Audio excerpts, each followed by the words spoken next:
E aí, pessoal, esse é um dos vídeos que o diabo vai fazer de tudo para você não ver. Sobre oração ser uma obrigação, um dever para o cristão. E o cristão que não ora, ou não é cristão, ou tá prestes a morrer espiritualmente. Eu tô aqui tomando um cafezão e eu comparo muito a oração com o café.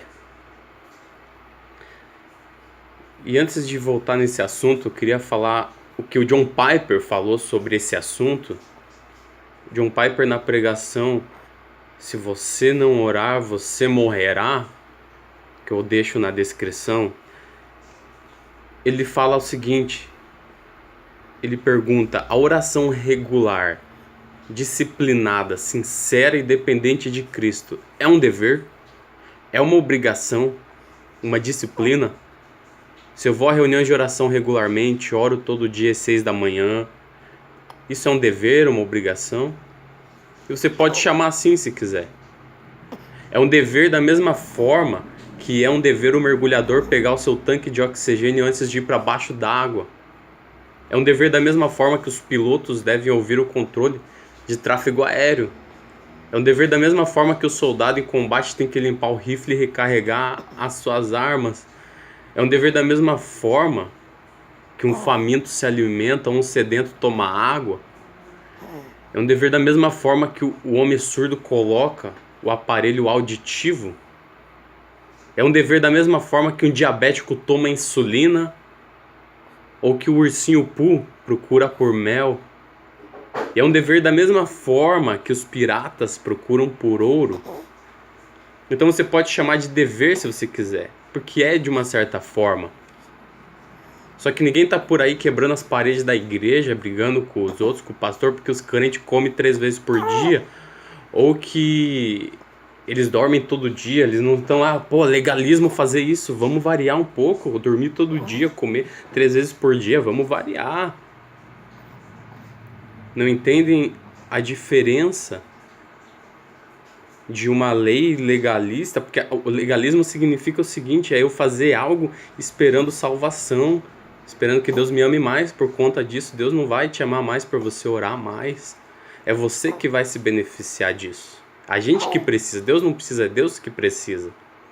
Quer dizer, Deus não precisa, é a gente que precisa.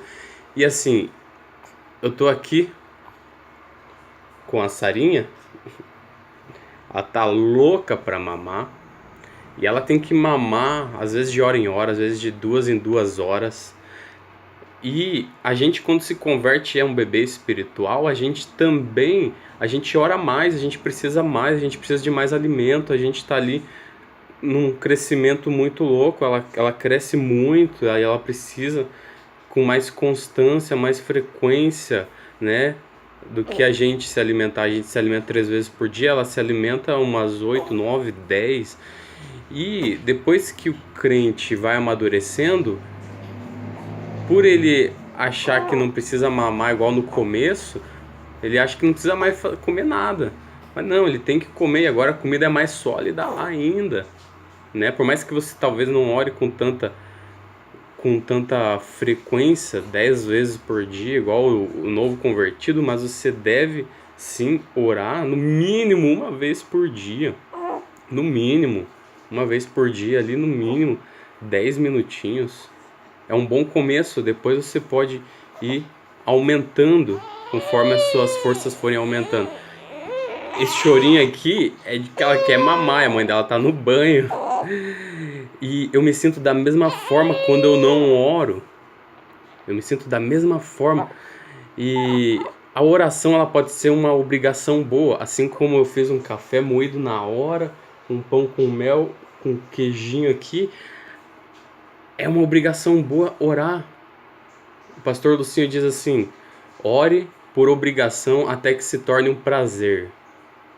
E eu sempre, desde criança, nunca gostei de comer. E eu fui pegando o hábito de aprender a gostar de comer. sempre por obrigação, empurrando a comida, até que foi virando um prazer. Agora tá virando um prazer muito grande, vou ter que diminuir um pouco, né? Mas sim, na Bíblia a gente vê Samuel dizendo: quanto a mim, longe de mim que eu peque contra o Senhor, deixando de orar por vós. Em 1 Samuel 12:23, ele diz que é um pecado deixar de orar. Então sim, é um pecado deixar de orar.